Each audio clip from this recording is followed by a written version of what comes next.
سلامونه وخت بخیر. زه ډاکټر احمد شکیب احمدی یم او نن د سرکولیټري سیستم یا د وینې د دوران یا د وینې د نظام په اړه خبرې کوو. وینه د انسان د بدن 8 سلنه جوړوي او د انسان د حیات لپاره تر ټولو مهمه ماده ده. ډېرې مهمې دندې هم لري. یوه دنده یې دا ده چې د انسان حجرو ته اکسیجن لیږدوي. دغه وظیفه د وینې سره حجرات پر مخ بیایي.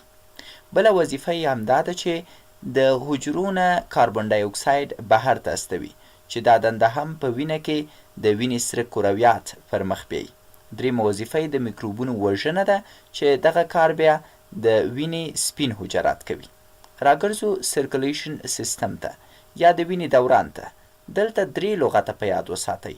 لومړی وینز یا وریدونه، دوهم آرتریز یا شریانونه، دریم هرت یا زړه.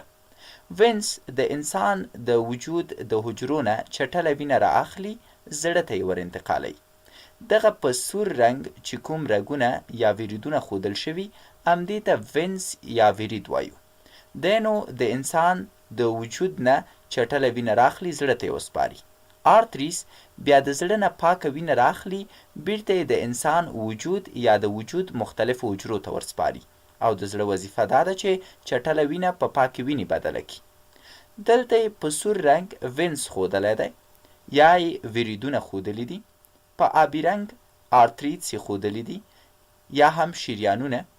وینز چټله وینه زړه ته انتقالوي، آرتریز پاکه وینه زړه نه راخلي، بیرته یې د وجود اعضاو ته ور انتقالوي.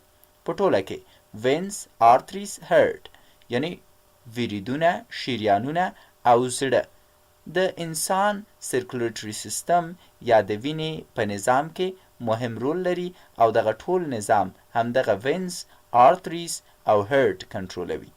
دا زړه دی چې ورته هرت وایي. دی نو چټله وینه په پاکې وینې باندې تبدیلوي چې موږ ورته پاکوونکی ویلی دی. تاسو باید زده کړي چې سرکولیټري سیستم یعنی د وینې نظام، وینز یعنی وریدونه، آرتریز یعنی شریانونه، هرت یعنی زړه. تر بیا مو الله مل ښې چارې.